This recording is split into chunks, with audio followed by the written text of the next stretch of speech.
ये आकाशवाणी है।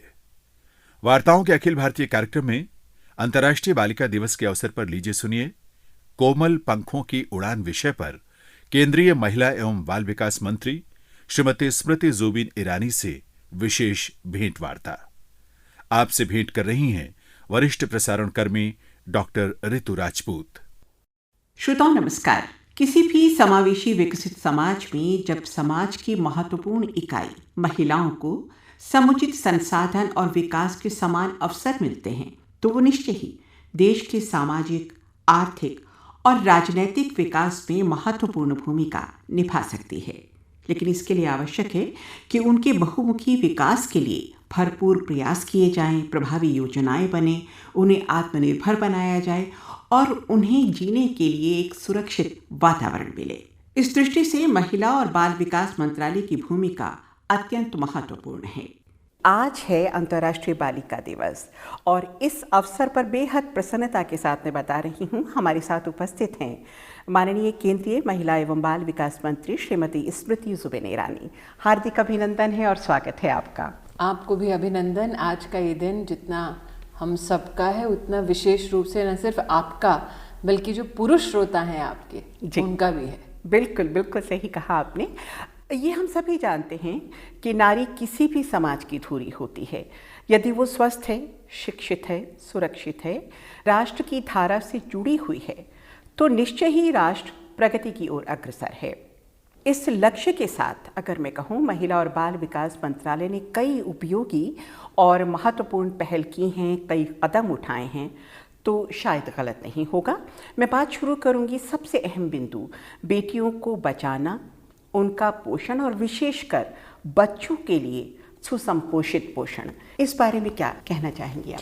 मैंने जब आपका अभिनंदन किया उसमें विशेष रूप से आपके पुरुष श्रोता जोड़े, उसके पीछे एक कारण था। एक गलत फहमी बहुत लोगों को है कि महिला और बच्चों और विशेषतः बालिकाओं को समर्पित मात्र भारत सरकार में एक ही विभाग है।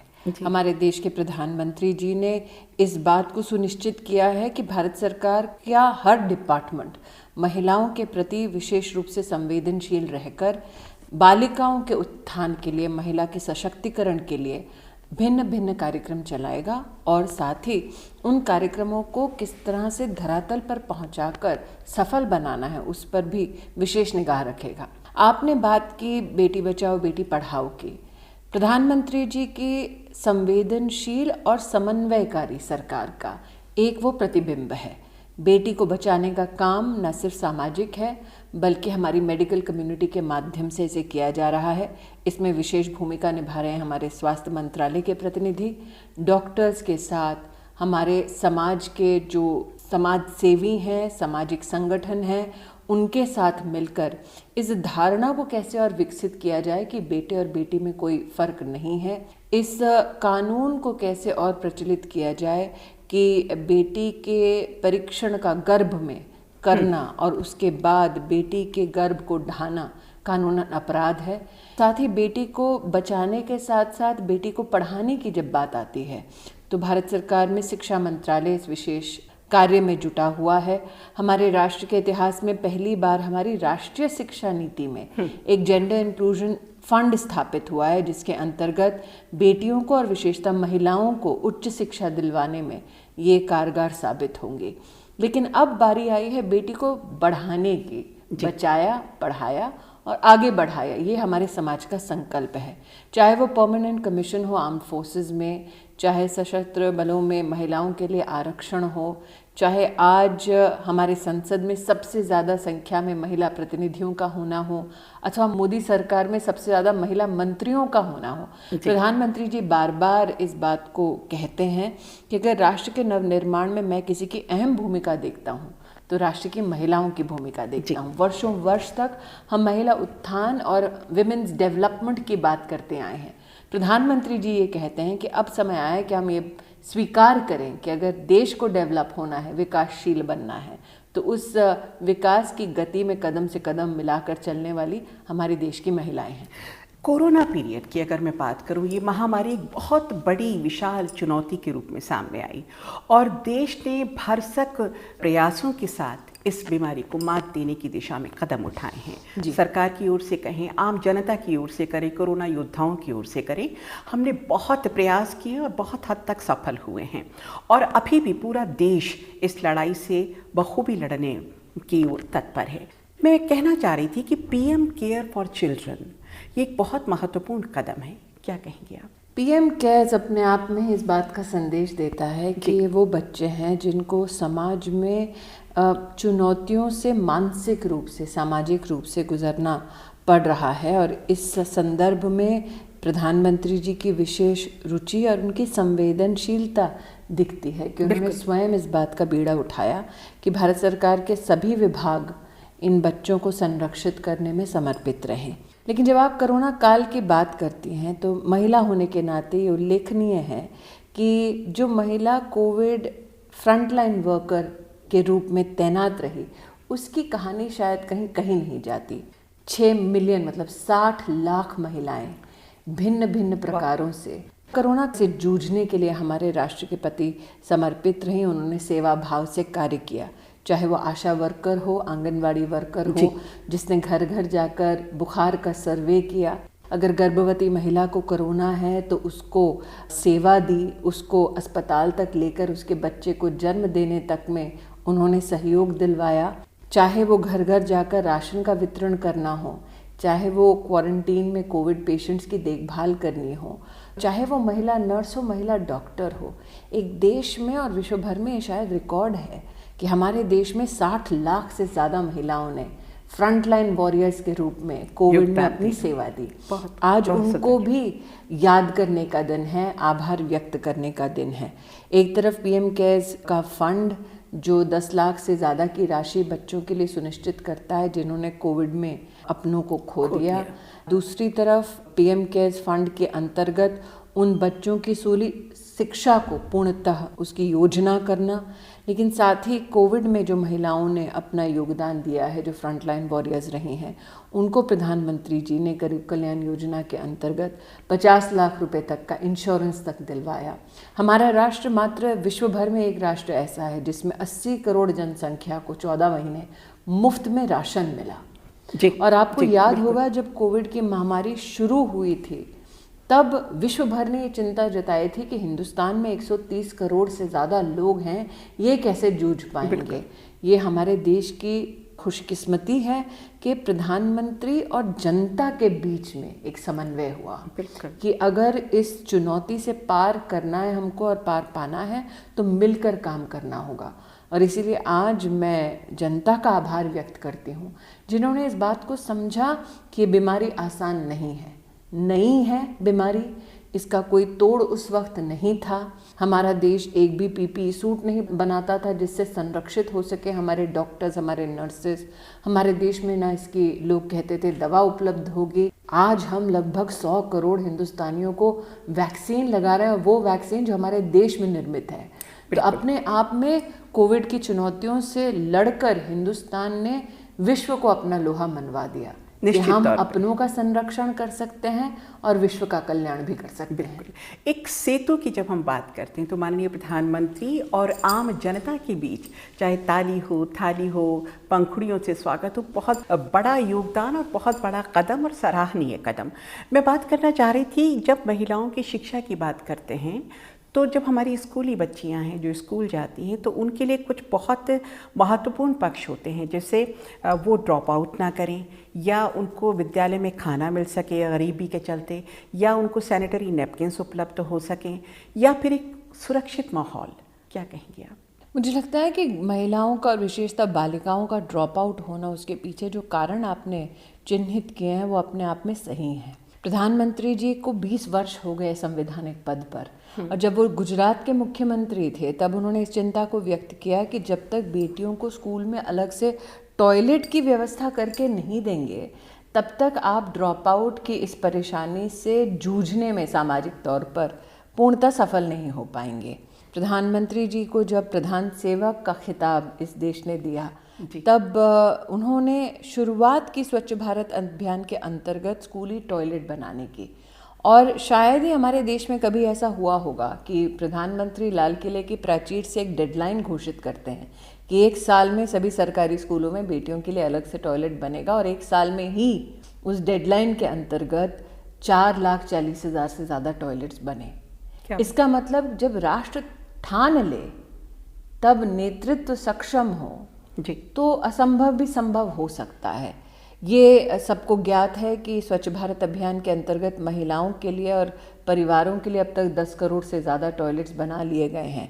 लेकिन जब आप ड्रॉप आउट की बात करते हैं तो एक और चिंता, आज ड्रॉप आउट के बारे में चर्चा थोड़ी व्यापक हो गई है जी। लेकिन जब हम स्कूल में पढ़ते थे, आप पढ़ती होंगे, हमारे माता पिता को पता भी नहीं था कि हर स्कूल में हर क्लास से किस प्रकार की पढ़ाई अपेक्षित है जी। हम निर्भर करते थे कि वो पेरेंट टीचर मीटिंग में रिपोर्ट कार्ड में आ जाएगा मार्क्स, उसके बाद पता चलेगा बच्चे में कितनी काबिलियत है पढ़ने की या कुछ सीखने की। जिनकी रिपोर्ट कार्ड खराब होती थी, उनकी पढ़ाई होती थी, वो अलग। लेकिन आज का जो माहौल है, प्रधानमंत्री जी चाहते हैं कि माता पिता के पास भी जानकारी का अभाव ना हो। तो पहली बार हमारी सरकार में हमने लर्निंग आउटकम्स, इसका मतलब प्रत्येक क्लास से क्या बच्चा सीखना चाहिए और उस मापदंड तक पहुंचना चाहिए, इसकी जानकारी पहले माता पिता को तो हो, तभी तो वो बच्चे की मदद कर पाएंगे अथवा निरीक्षण कर पाएंगे।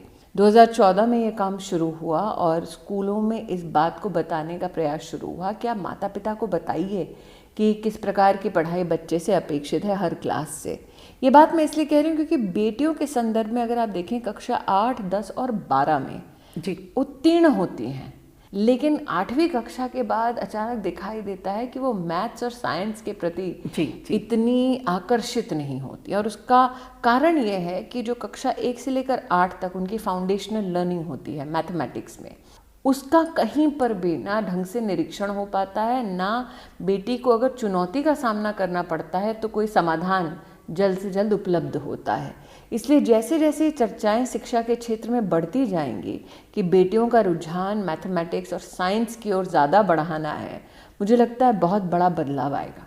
निश्चित तौर पे किशोरी सर्व सुलभ शक्ति योजना अपने आप में बहुत अहम कदम, और जब हम किशोरियों की बात करते हैं तो न सिर्फ उनका मानसिक, न सिर्फ उनका शैक्षिक, बल्कि आर्थिक विकास भी बहुत मायने रखता है। और इस योजना के चलते मुझे लगता है कि हर पहलू को उनके छूने की कोशिश की गई है।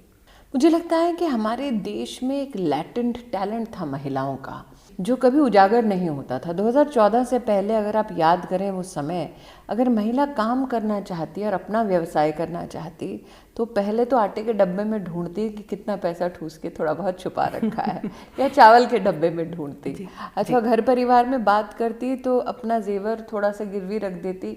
वैसे तो परिवार और पति के लिए रखते, लेकिन खुद व्यवसाय करना होता तो एक एक पैसा जोड़ती। कहीं भी जाकर ये अपेक्षा महिला व्यक्त नहीं करती कि मैं बैंक के पास जाऊंगी, अपने व्यवसाय के लिए लोन लूंगी। ये चर्चाएं होती नहीं थी हमारे समाज में। 2014 के बाद प्रधानमंत्री जी ने जब मुद्रा योजना की शुरुआत की, ये कहना उचित होगा कि ये मुद्रा योजना महिलाओं को समर्पित नहीं थी, लेकिन इसमें महिला शक्ति का जो प्रदर्शन हुआ वो अपने आप में सराहनीय है। 17 करोड़ महिलाओं ने, और अगर मैं ठीक आंकड़ा बोलूं तो 17 करोड़ 60 लाख औरतों ने बैंक में जाकर बिजनेस प्लान अपना बैंक के मैनेजर को प्रस्तुत किया और बैंक के मैनेजर को आश्वस्त किया कि जो लोन वो ले रही हैं, जिसमें कोई भी चीज़ गिरवी रखने की ज़रूरत नहीं है, वो लोन वो पूर्णतः लौटाएंगी। उन बैंकिंग इंस्टीट्यूशंस ने इन महिलाओं पर विश्वास करके इनको पैसा उधार दिया, और ये अपने आप में एक आर्थिक के साथ साथ सामाजिक क्रांति का एक बहुत बड़ा उदाहरण बना जी। क्योंकि जो स्कीम महिलाओं के लिए थी नहीं, विशेष हर हिंदुस्तानी के लिए थी, उसमें महिलाओं ने बाजी मारी। क्या बात। और ये दिखाया कि उनमें सामर्थ्य बहुत है, बस थोड़े बहुत समाधानों की ज़रूरत है। और उस समाधान को मैंने प्रस्फुटित होते देखा जनधन योजना में। 2014 से पहले लगभग 27-28% महिलाओं के पास देश भर में बैंक का खाता था। हम निर्भर करते थे परिजनों पर जो बैंक का काम करते, अथवा थोड़ा पैसा, जैसे मैंने कहा, आटे के डब्बे में, चावल के डब्बे में, घर में कहीं थोड़ा थोड़ा बहुत जमा कर करके हम रखते, वही हमारी सेविंग्स होती। प्रधानमंत्री जी ने विशेष इस बात पर आग्रह किया कि हर व्यक्ति का बैंक का खाता हो, ताकि भारत की तिजोरी से सीधा पैसा उस व्यक्ति के बैंक के खाते में जाए। और आज ये कहते हुए मैं प्रसन्नचित्त हूँ कि एक तरफ 40 करोड़ से ज़्यादा हिंदुस्तानियों का बैंक का खाता खुला, लेकिन उसमें से 22 करोड़ हिंदुस्तान की महिलाएं। क्या बात और इसका लाभ क्या होगा, ये प्रश्न उठा था जी कि आप जीरो बैलेंस से बैंक का खाता खोल रहे हैं, क्या फ़ायदा औरतों के लिए खोल के। कोविड जब आया 30,000 करोड़ रुपया इन बैंक के खातों में 22 करोड़ महिलाओं को दिया गया। तो मुझे लगता है कि जब मैं प्रधानमंत्री जी का उल्लेख करती हूँ महिला दृष्टिकोण से, तो ये भी कहना उचित होगा और ये अपने आप में वंदनीय है कि नेतृत्व का काम सिर्फ ये नहीं कि आज जो मुसीबत है उससे जूझो। नेतृत्व का काम है कि कल जो चुनौती आने वाली है उसके लिए अपने राष्ट्र को, अपने समाज को किस प्रकार से आप तैयार करते हैं, वो भी आपके हुनर को दर्शाता है। बिल्कुल सही कहा आपने। जब महिलाओं के किसी भी विषय की बात उठती है, कोई परेशानी है, कोई समस्या है या विकास की दौड़ में आगे निकलने की बात है, तो सीधे सीधे दृष्टि महिला और बाल विकास मंत्रालय की तरफ जाती है और बहुत सारे लाभ की उम्मीद करते हुए महिलाएं उस ओर देखती हैं, ताकती हैं। वन स्टॉप सेंटर या ई बुक की मैं अगर बात करूं, ये बड़े प्रभावी कदम हैं। और या मैं महिला संसाधन भंडार की बात करूं, वो भी अपने आप में बहुत बड़ी बात है। इस दृष्टि से आप क्या कहना चाहेंगे कि वन स्टॉप सेंटर, एक ही जगह सारी चीज़ें, सारी समस्याओं का समाधान, जानकारी मिल जाए, वो शिक्षित हो जाएं? महिलाओं को जब एक कानूनी चुनौती आती है जी, चाहे वो घरेलू हिंसा के शिकार हो, चाहे वो अपने वर्क प्लेस पर प्रताड़ित हो, चाहे छेड़खानी का मामला हो, चाहे रेप जैसा, बलात्कार जैसा घिनौना कृत्य हो, तो वो महिला कहीं ना कहीं तो एक आश्रय चाहती है जी, जहाँ पर उसको कानूनी, स्वास्थ्य संबंधी सेवा और पुलिस का संरक्षण मिल सके। इसी कल्पना के साथ वन स्टॉप सेंटर प्रधानमंत्री जी की सोच के अंतर्गत राष्ट्र को समर्पित हुआ। 700 से ज़्यादा वन स्टॉप सेंटर्स गत 3 वर्षों में हमारे देश में स्थापित किए गए। लगभग 60 लाख महिलाओं को इन वन स्टॉप सेंटर्स के अंतर्गत सेवा, सहायता, सहयोग और संरक्षण पहुंचाया गया। आपको याद होगा 2013 में निर्भया फंड की बहुत बातें हुई थी जी, कि महिलाओं का इससे संरक्षण किया जाएगा, लेकिन दुख की बात है कि 13 से लेकर 14 तक, जब तक मोदी सरकार गठित नहीं हुई, तब तक 1 रुपया भी महिला सुरक्षा के अंतर्गत खर्चा नहीं किया गया था। साल 2014 से लेकर अब तक लगभग 9,000 करोड़ के प्रोजेक्ट्स भिन्न भिन्न राज्यों में, उसका कहीं ना कहीं निरीक्षण किया गया, उसके लिए पैसे दिए गए। उसका एक उदाहरण देती हूँ। हमारे राष्ट्र में कभी भी हर ज़िले में एंटी ट्रैफिकिंग यूनिट नहीं था, और विशेषतः वो ज़िले जो सीमावर्ती हैं वहाँ पर ऐसी व्यवस्थाएं नहीं थी। प्रधानमंत्री जी के आशीर्वाद से देश में पहली बार हर डिस्ट्रिक्ट में एंटी ट्रैफिकिंग यूनिट स्थापित किया गया। वन स्टॉप सेंटर की जब आप बात करती हैं, तो महिला जब आके अपने क्राइम को रिपोर्ट करती हैं, अपने खिलाफ हुए क्राइम को रिपोर्ट करती हैं, उसकी अपेक्षा ये होती है कि न्याय पूर्णतः मिलेगा। बिल्कुल। और सबसे बड़ी चुनौती ये होती है कि कोर्ट के वो चक्कर लगाते लगाते थक जाती है। इसीलिए प्रधानमंत्री जी ने सुनिश्चित किया कि देश में 1060 लगभग फास्ट ट्रैक कोर्ट बनाए जाएंगे, और विशेषतः उन ज़िलों के लिए, उन राज्यों के लिए जहाँ पे सबसे ज़्यादा जुडिशल पेंडेंसी है। मैं इस संदर्भ में खुशी शब्द का इस्तेमाल नहीं करना चाहूँगी, लेकिन थोड़ा बहुत संतोष है कि 650 से ज़्यादा ऐसे कोर्ट्स चल रहे हैं।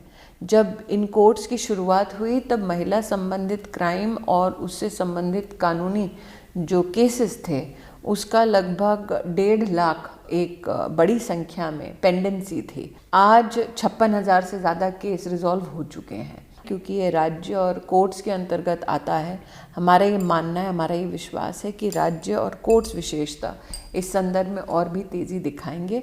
प्रधानमंत्री जी का ये आदेश रहा है कि इस व्यवस्था को और भी सुदृढ़ करें, इस व्यवस्था के लिए जितनी भी आर्थिक व्यवस्थाएं करनी है उसको हम करें। तो वो संकल्प प्रधानमंत्री जी का ऑलरेडी हमें दिखता है उनके कार्यों के माध्यम से। जैसा आपने बताया ट्रैफिकिंग के बारे में, जब अनैतिक व्यापार की बात होती है, महिलाओं की बात करें या बालक या बालिकाओं की बात करें, कानूनी दृष्टिकोण से तो बहुत सारे कदम उठाए गए, उनको संरक्षण भी दिया जा रहा है।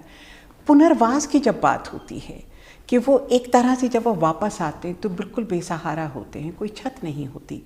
पुनर्वास की दिशा में बहुत सारे प्रयास हो रहे हैं इस दिशा में। बिल्कुल, पिछले बजट में आपने मिशन शक्ति का उल्लेख सुना होगा, उसमें भी न सिर्फ संरक्षण बल्कि पुनर्वास की चर्चा है।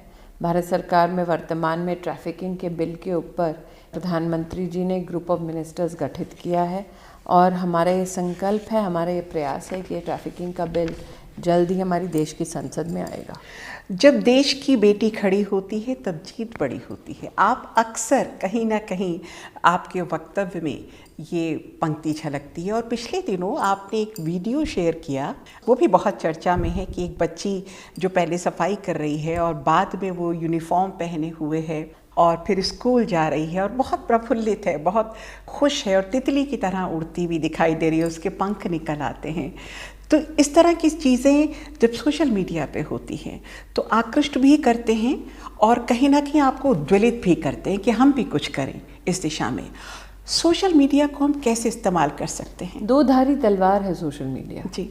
महिलाओं को प्रताड़ित करने का माध्यम बनता है, कई बार बच्चियों को जलील करने का माध्यम बनता है, कई बार क्रोध और आक्रोश इतना होता है सोशल मीडिया पे कि महिलाएं उस प्लेटफॉर्म पर अपनी बात बिना किसी शिकन के कह नहीं पाती। तो अगर हम सोशल मीडिया को एक सामाजिक पक्ष के रूप में देखें और वाकई में हम ये मानते हैं कि हम महिला उत्थान अथवा महिला संरक्षण को समर्पित हैं, तो हमारी जिम्मेदारी बनती है कि जितनों को हम जानते हैं वो सोशल मीडिया पर बड़ी जिम्मेदारी से अपना कहीं ना कहीं आचरण करें। जहाँ तक महिला विषय से संबंधित सोशल मीडिया का इम्पैक्ट है, तो ये कहना ठीक रहेगा कि सोशल मीडिया ज़्यादा से ज़्यादा ऐसी चर्चाओं को प्रस्तुत करता है जो सोचने पर इंसान को मजबूर कर दे। आपने उल्लेख किया किस प्रकार से मेरा एक सोशल मीडिया का लड़की का एक एक्सप्रेशन था, वो कुछ लड़कियों ने ही बनाया था जी, मैंने रीपोस्ट किया था। वाह क्या बात। और कहीं ना कहीं एक आर्टिस्टिक एक्सप्रेशन महिलाओं द्वारा वो भी सोशल मीडिया पर दिखाई देता है। सोचे अगर वो मीडियम नहीं होता तो कहाँ मैं देखती इन लड़कियों का हुनर, कहाँ मैं उसको प्रस्तुत करती और कहाँ ऑल इंडिया रेडियो पर उसकी चर्चा होती। तो जैसे कि मैंने कहा दो धारी तलवार है जी। जिम्मेदार अगर हम हैं तो ये महिलाओं के पक्ष में आता है, गैर जिम्मेदार अगर हो तो महिला को प्रताड़ित करने का साधन बनता है। बहुत ही समझदारी के साथ इस माध्यम को इस्तेमाल करने की ज़रूरत है। और एक और चीज़ मैं आपसे जानना चाह रही थी कि जब हम महिलाओं से जुड़ी हुई नीतियों की योजनाओं की बात करते हैं तो राज्य सरकार, केंद्र सरकार या यूँ कहें सरकारी और गैर सरकारी संगठन के बीच समन्वय बहुत आवश्यक होता है। इस दिशा में कुछ बताइए। देखिए, प्रधानमंत्री जी का विशेष आग्रह हमेशा से रहा कि जब हम नीति बनाते हैं तो उसे आइसोलेशन में नहीं बना सकते। इसीलिए हमारे देश के इतिहास में पहली बार टेक्नोलॉजी का इस्तेमाल करते हुए माईगव प्लेटफॉर्म की रचना की गई कि अगर कोई पॉलिसी बनाओ, कानून बनाओ तो देशवासियों से पूछो तो कि उनकी राय क्या है। और इसी से प्रेरणा लेकर जब महिला बाल विकास ने प्रस्तावित किए कि इस बजट में हमारी क्या क्या मिशन या स्कीम्स होनी चाहिए, उससे पहले हमने महिला संगठन और सामाजिक संगठनों से चर्चा की कि वर्षों वर्ष से चली आ रही कुनीतियों को अथवा चुनौतियों को कैसे समाधान में परिवर्तित किया जाए। एक बार ये समन्वय, ये चर्चा हुई, उसके बाद हमने फाइनेंस मिनिस्ट्री में इसको प्रस्तुत किया। तत्पश्चात जब हमारे तीनों मिशन पोषण, वात्सल्य और शक्ति प्रतिस्थापित हुए देश की संसद में, हमने दोबारा उन सामाजिक संस्थानों से, सामाजिक विशेषज्ञों से, समाज सेवियों से चर्चाएं की कि अब जब हम स्कीम की गाइडलाइन बनाएंगे तब भी आप हमें बताएं कि आपकी क्या अपेक्षा है, कि कैसे हम उसको कारगर साबित कर सकते हैं। संवाद और समन्वय आधार है प्रधानमंत्री जी की सरकार का और उस आधार को सशक्त करना हमारी जिम्मेदारी है। आखिरी सवाल, हमने बात शुरू की थी अंतर्राष्ट्रीय बालिका दिवस से और उसकी थीम है डिजिटल पीढ़ी हमारी पीढ़ी। और इस कोरोना पीरियड में हमने देखा कि हम कितनी शिद्दत के साथ डिजिटल हो गए हैं, कितने सारे प्लेटफॉर्म्स हैं जहां पर महिलाएं बखूबी काम कर रही हैं। इसमें कुछ और बता दीजिए। एक फ़र्क और है, मैं एक महिला होने के नाते प्रश्न करना चाहूँगी जी कि क्या हम सिर्फ डिजिटल प्लेटफॉर्म के इस्तेमाल में ही अपने आप को सीमित कर लें, कंज्यूमर बन के सीमित हो जाएं, यूज़र बन के सीमित हो जाएं? क्या हम इनोवेटर्स ना बने? क्योंकि शक्ति उसी में है। हाँ, कंजम्पशन में शक्ति है, क्योंकि हमारी आंकड़े बहुत हैं, बहुत सारे हैं।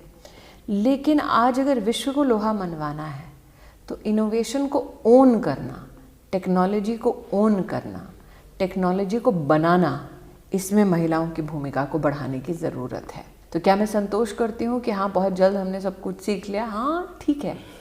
लेकिन मैं महिलाओं की दृष्टि से और विशेषतः हिंदुस्तानी महिलाओं की दृष्टि से बहुत एम्बिशियस हूँ। जब तक वो महिला आसमान का एक टुकड़ा अपने मुट्ठी में बंद ना कर ले तब तक मुझे संतोष नहीं होगा। क्या बात है, बहुत प्यारी बात कही। मैं इस बात की अभिलाषी हूँ कि आपके श्रोता जाने, जब डिजिटल इंडिया की प्रधानमंत्री जी ने शुरुआत की थी तो कुछ ऐसे हैं जिन लोगों ने मजाक उड़ाया था कि क्या डिजिटल करते हो, हिंदुस्तान के गांव खेड़े तक ये कभी नहीं पहुंचेगा। लेकिन कोरोना ने दिखाया कि अगर डिजिटल इंडिया की तैयारी ना होती तो जिन समाधानों की आज हमने चर्चा की इस इंटरव्यू में वो संभव नहीं होते। लेकिन ये भी कहना ज़रूरी है कि प्रधानमंत्री जी ने पीएम दिशा नाम का एक कार्यक्रम चलाया। जो लोग डिजिटली लिटरेट नहीं हैं, साक्षर नहीं हैं डिजिटली, उनको साक्षर करने का प्रयास था ये। और आज ये हमारे लिए गौरव का विषय है कि 2 करोड़ से ज़्यादा महिलाएं डिजिटली लिटरेट हैं पीएम दिशा के अंतर्गत। क्या बात है, बहुत। तो मैं उन डिजिटली लिटरेट बहनों से कहना चाहती हूँ कि टेक्नोलॉजी का इस्तेमाल करना ही, इससे संतोष मत पाइए। टेक्नोलॉजी का आसमान है, उसका एक टुकड़ा अपनी मुट्ठी में ले आइए। क्या बात है, आपने कहा एक टुकड़ा मुट्ठी, मैं कहूँगी हमें तो पूरा आसमान चाहिए। फिर पुरुषों का क्या होगा? बहुत ही व्यापक और बहुत सारे अहम मुद्दों पर जो कि महिलाओं से जुड़े हैं, बच्चों से जुड़े हैं, आपने व्यापक जानकारी दी। मैं जानती हूँ आज का दिन आपके लिए बहुत महत्वपूर्ण है, आप बहुत व्यस्त हैं, बावजूद इसके श्रोताओं आपने हमें समय दिया है और बहुत सारी जानकारी आपके लिए साझा की है। मैं ऑल इंडिया रेडियो की सभी महिला कर्मियों को आज के दिन विशेषता और आपकी सारी महिला श्रोताओं को और उन बालिकाओं का जिनका परिवार हमारे समाज में संरक्षण कर रहे हैं, आज के दिन की उनको हार्दिक शुभकामनाएं प्रेषित करना चाहूँगी। बहुत बहुत धन्यवाद, आभार। कोमल पंखों की उड़ान वार्ताओं के अखिल भारतीय कार्यक्रम में अभी आप अंतर्राष्ट्रीय बालिका दिवस के अवसर पर केंद्रीय महिला एवं बाल विकास मंत्री श्रीमती स्मृति जुबिन ईरानी से ये विशेष भेंटवार्ता सुन रहे थे। आपसे भेंट कर रही थी वरिष्ठ प्रसारण कर्मी डॉक्टर ऋतु राजपूत। ये कार्यक्रम आकाशवाणी दिल्ली से प्रसारित किया गया।